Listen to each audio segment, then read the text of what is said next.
Ang kwentong ito ay hango sa totoong buhay. Karanasan ito ni Horacio. Taong 1981, Santiago, Agusan del Norte.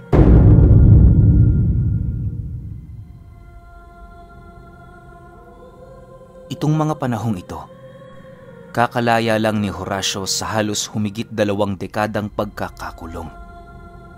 Matapos siyang makalabas sa bilangguan, dali-dali naman siyang umuwi pabalik sa kanilang probinsya. Wala siyang ibang inisip noon kung hindi makita ang kanyang mga magulang na matagal nang naghihintay sa kanya.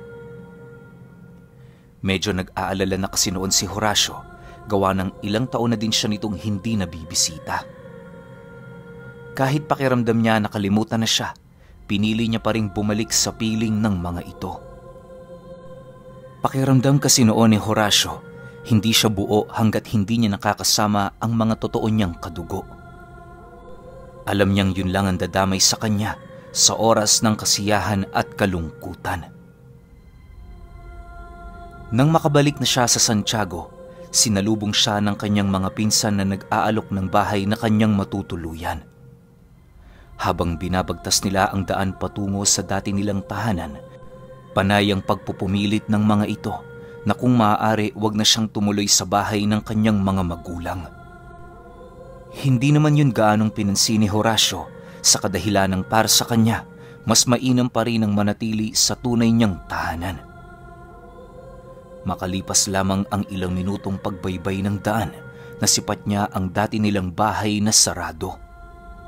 Ni isang bintana walang nakabukas. Sarado din ang entradang pinto at napakaraming mga asong umaaligid sa lugar. Dahil sa kanyang mga nakita, kinausap naman niya ang kanyang mga pinsan ukol sa nangyayari sa kanilang tahanan. Alam niya kasing buhay pa ang kanyang ama't ina dahil bago siya pumasok sa baryo, merong nakapagsabi sa kanyang kakilala. Sa pagpapatuloy ng kanilang pagmamasid, wala namang ginawa ang kanyang mga kasama kundi ang manahimik. Nang mapagtanto niyang hindi na yun magsasalita, nagkusa siyang lumapit sa dati nilang bahay. Habang naglalakad siya papalapit, ramdam naman niya ang pag-aangil ng mga aso sa buong paligid. Ilang minuto pa ang lumipas, bigla namang nagsitahulan ang mga aso.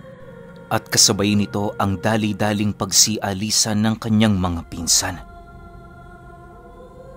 Pagsilay ni Horacio na naglalakad na papalayo ang mga ito, halos naging palaisipan naman para sa kanya kung bakit bigla na lamang nagbago ang pag-uugali ng mga kadugo nila.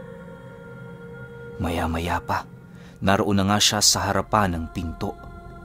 Ang mga aso noon, panay lang ang pagtatahol, subalit hindi nagagawang lumapit sa kanya. Nay? Tay? Nandyan ho ba kayo? Ako ho ito, si Horacio, anak ninyo. Mahinahong wika ni Horacio habang dahan-dahang kumakatok. Matapos niyang makapagwika, bigla namang bumukas ang entradang pinto na kung saan doon bumungad sa kanya ang nanlilisik na mga mata ng kanyang ama. Pagsilay nito sa kanyang muka, bigla naman yung napangiti sabay yakap sa kanya. Horacio anak, mabuti naman at nakauwi ka na. Pasensya ka na ha, hindi kami nakakadalaw. Yung nanay mo kasi kailangan kong alagaan. May malubha siyang karamdaman kaya naisin ko mang bumisita. Hindi ko yun magagawa. Paliwanag ng kanyang ama. Wala ho yun, tay. Ayos lang yun. Ang mahalaga hindi niyo ako nakalimutan. Sagot naman dito ni Horacio. Matapos ang kanilang usapan, agad naman siya nitong pinapasok. Pagdating nila sa sala, bumungad sa kanya ang mga nakasinding gasera kahit napakaliwanag pa sa labas. Tinanong ni Horacio kung ano ang nangyayari sa kanilang bahay, subalit isa lamang ang naisagot ng kanyang ama. At yon ay ayaw ng kanyang ina na makaramdam ng init na nanggagaling sa araw. Labis kasing naaapektuhan ng matinding init sa labas ang balat nito na siyang nagpapalala palalo ng iniinda nitong karamdaman. Dahil sa sinabi ng kanilang padre de pamilya, wala namang nagawa si Horacio kundi hayaan ang bagay na yon. Ang ginawa niya, tumungo siya sa kanyang silid para ilagay ang kanyang mga gamit. Paghawi niya sa kurtinang naghihiwalay sa silid niya at sa sala, laking gulat na lamang niya nang masipat niyang napakaraming kalat sa buong paligid. Kabundok na din ang alikabok doon na animoy hindi na nagagawang malinisan ilang taon na ang nakaraan. Ayon sa kanyang ama, wala na siyang panahon pang linisan ang silid ni Horacio sa kadahilan ng purong trabaho at pag-aalaga ang kanyang inaasikaso. Wala din siyang oras para magpahinga dahil kapag ginawa niya ang bagay na yon, paniguradong magugutom sila. Ni mga gamit nga nila noon sa kusina, aminado itong hindi na nalalapatan ng sabon. Ang ginagawa na lamang nito, hinuhugasan niya yon ng bahagya bago lagyan ng pagkain. Dagdag pa nito na, marami na din sa kanilang mga gamit at kasuotan ng kinaina ng anay, gawa ng hinayaan na lamang niya yung mabulok sa mga aparador. Sa pagpapatuloy ng kanilang pag-uusap, doon na pag-alaman ni Horacio ang kakaibang karamdaman ng kanyang ina. Kapag gabi gising na gising ito, subalit kapag umaga naman, para yung lantang gulay na halos hindi mo mapakinabangan. Marami din yung iniindang karamdaman tuwing umaga, kagaya ng pagkapaso at labis na pagkahilo. Walang patid din yung umungol na parabang kasabay na yon ng kanyang paghinga. Matapos niyang mapag-alaman ng tungkol sa bagay na yon, nagpasya siyang yon ay tingnan. Pagdating nila sa silid ng kanyang ina, tumambad ito sa kanyang nakahiga ng walang saplot habang patuloy na humihinga ng malalim. Namumutla na din ang buong katawan nito at meron yung kakaibang mga pantal at butlig sa kanyang katawan. May mga bukol na din ito sa ulo at halos kulukulubot na ang kabuuan ng pagmumuka nito. Ayon kay Horacio, na sa estado ng kanyang ina, mapagkakamalan mo yung matanda sa kabila ng pagkakaroon nito ng batang edad. Ramdam niya din ang matindi nitong panghihina na halos aakalain na niyang yon ay nag-aagaw buhay.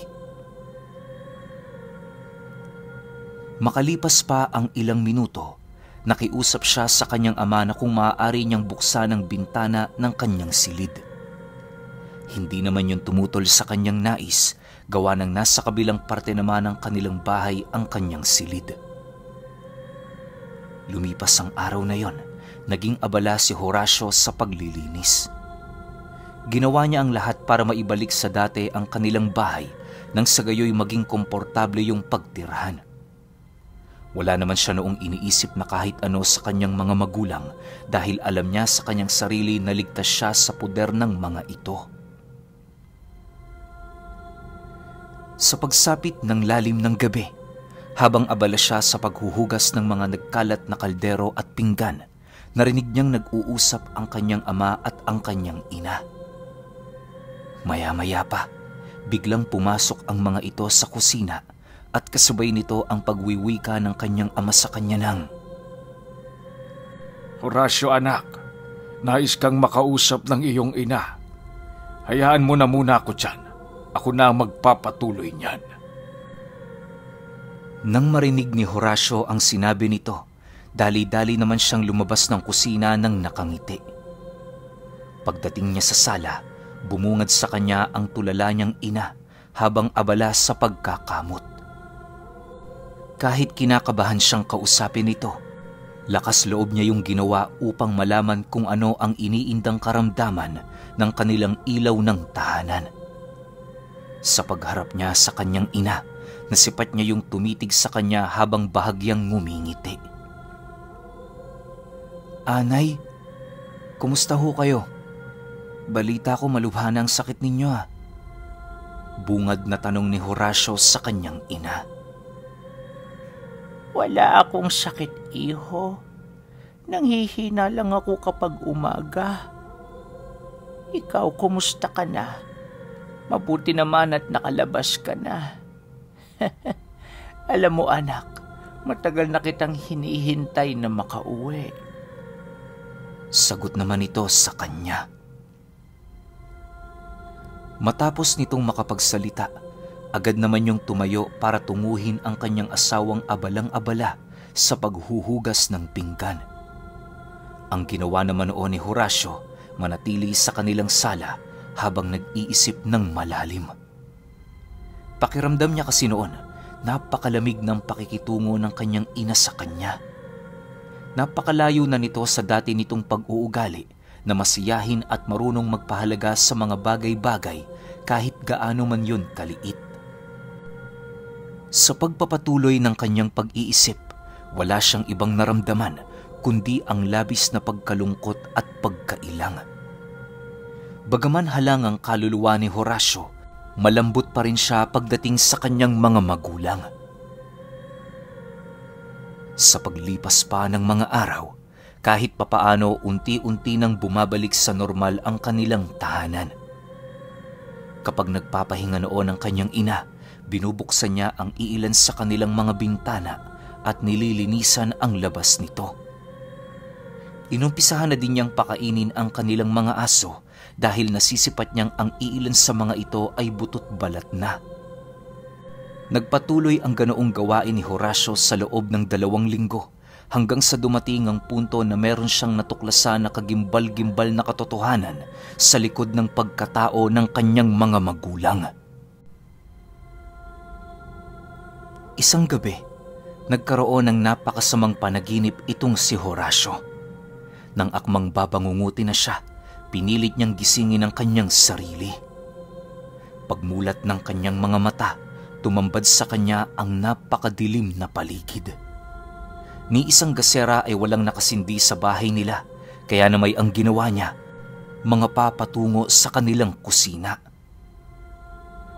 Nakahiligan na kasi ni Horacio na uminom ng tubig kapag nagkakaroon siya ng masamang panaginip. Habang binabagtas niya ang daan, normal naman ang paligid.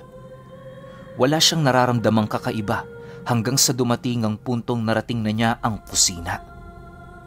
Paghawak niya ng kasera na naroon malapit sa pinto, agad naman niya yung sinindihan at kasabay nito ang pagbungad sa kanya ng isang bangkay ng tao na nakaratay sa kanilang mesa.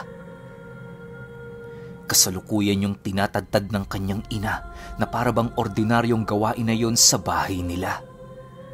Dala ng labis na pagkagulat at takot ni Horacio, walang pag-aalangan niyang kinuha ang sundang na nakasukbit sa dingding. Nang akmang tatagain na niya ang kanyang ina, bigla naman siyang hinawakan nito sa braso at kasabay nito ang pagwika nito ng, Papatayin mo ko, Horacio? Nanay mo ko! Kahit pagpira-pirasahin ko pa yung kalamnan mo, hindi yan sapat sa kabayaran sa mga naging paghihirap ko sa'yo. Bumalik ka na sa silid mo. Hayaan mo ko sa ginagawa ko rito. Matapos nitong makapagwika, kitang-kita niya ang panlilisik ng mga mata nito habang patuloy na nakatitig sa kanya. Sa isang iglap, bigla namang nanginig ang buong katawan ni Horacio, gawa ng hindi niya sukat akalain na pinagtangkaan niya ang buhay ng taong nagsilang sa kanya. Dala ng kanyang takot at pagsisisi, dali-dali siyang bumalik sa loob ng kanyang silid at pinilit na matulog. Pagpikit ng kanyang mga mata, nakarinig siya ng malakas na paggapas ng hangin sa bahay nila, indikasyon na may kung anong lumipad na nilalang noong mga oras na yun. Magmula noong nangyari ang insidente, medyo pinangilagan na niya ang kanyang ina.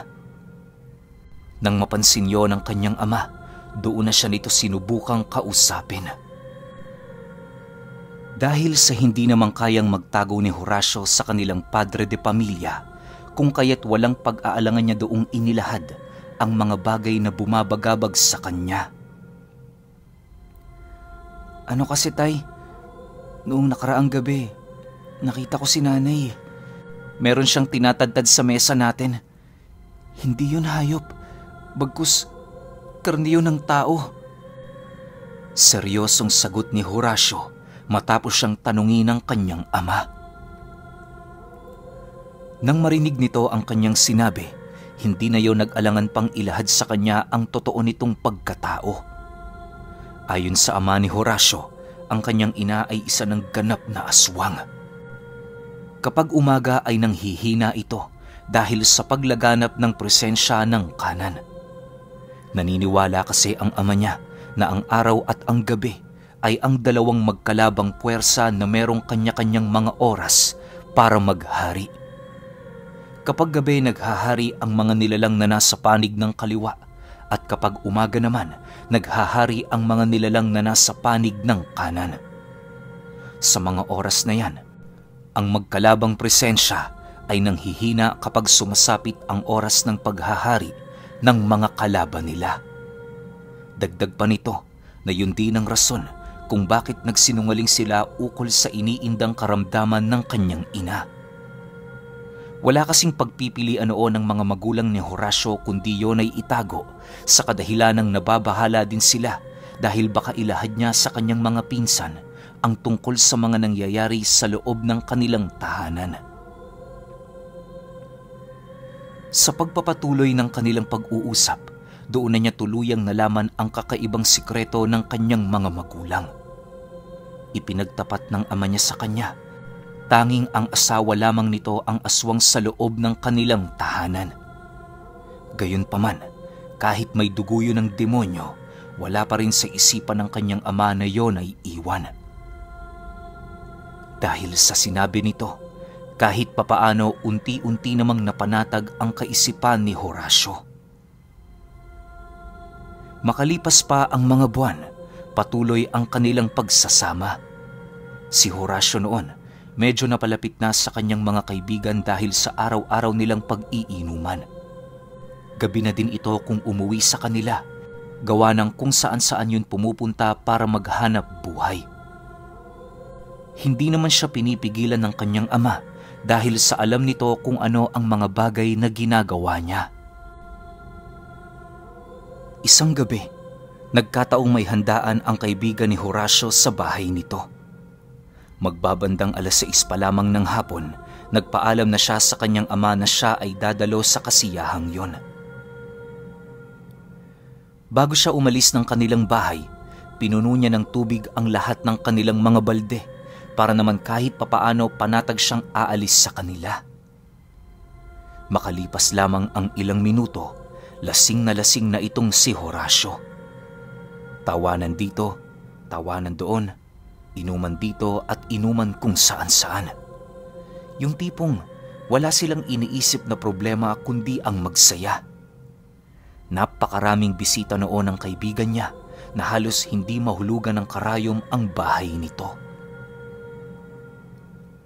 Sa pagpatak ng 10:00 ng gabi, may nakainuman si Horaciong isang albularyo.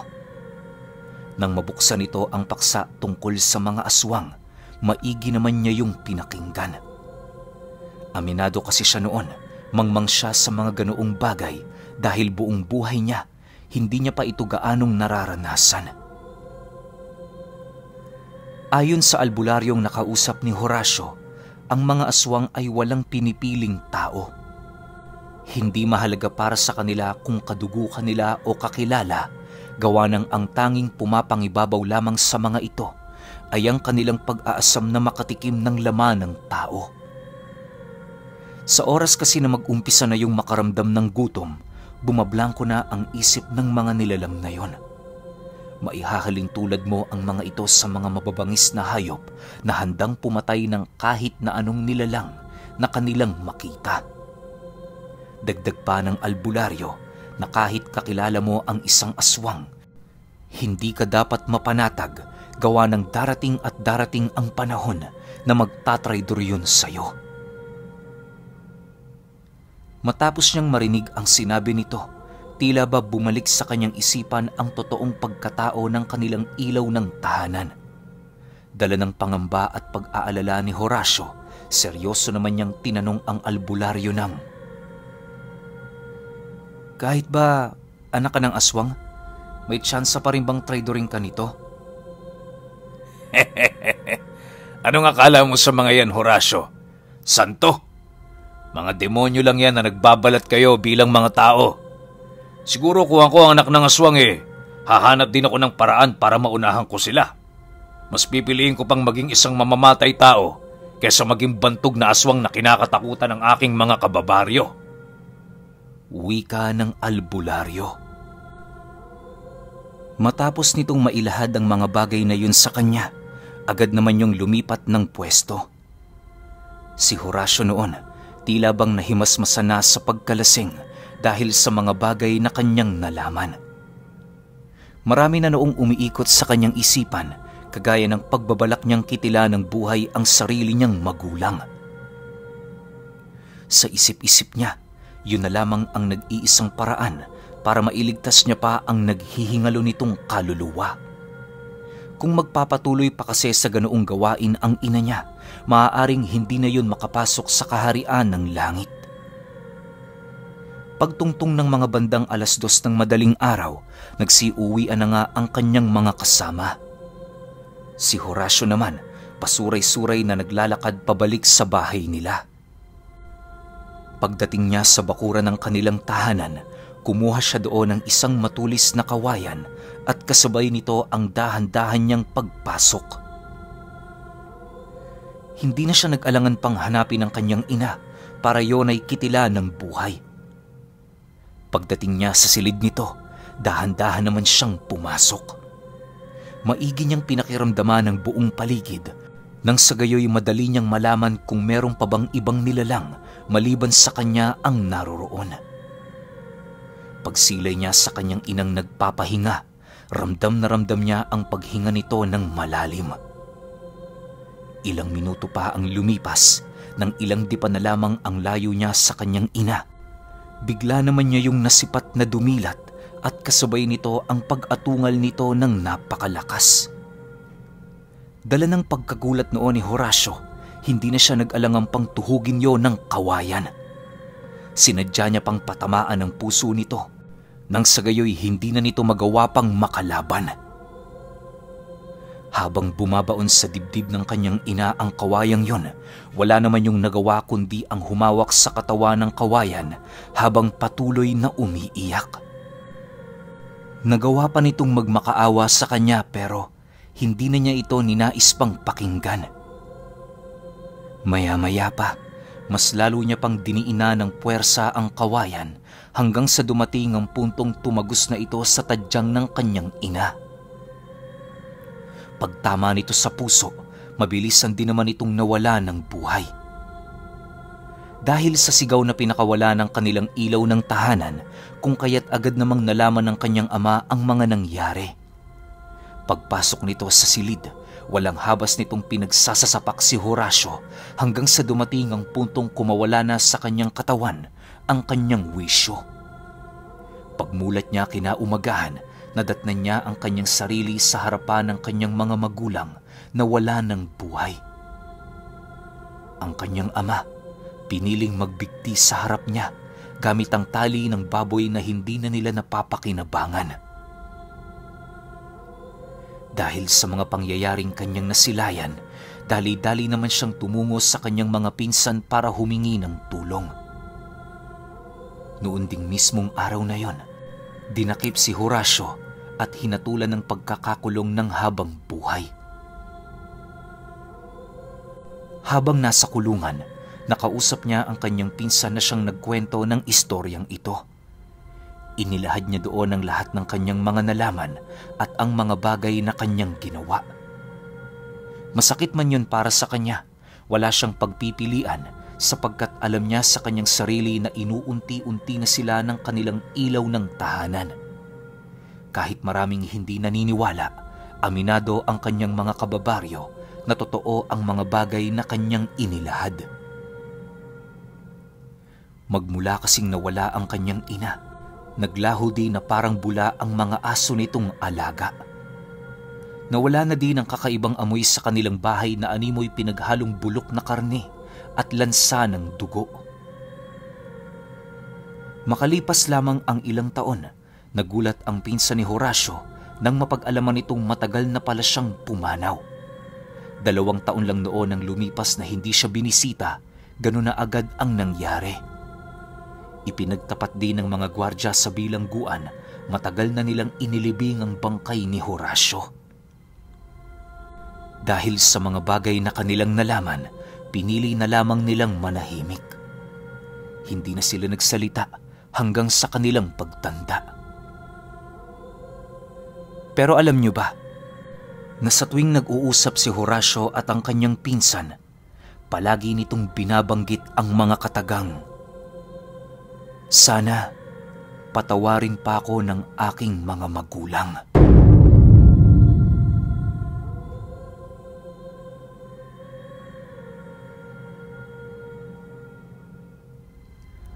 Okay, opinyon ko sa kwento. Ang sakit sa puso bilang magulang na makarinig ng ganitong klase ng kwento. Kasi, isipin nyo yun, kayo sa sitwasyon ng nanay at tatay ni Horacio, yung anak nyo papatayin kayo. Well, hindi naman niya pinatay parehas, pero yung lungkot na naramdaman ng tatay niya, nung nalaman na pinatay ng anak niya, yung asawa niya, sobrang sakit nun.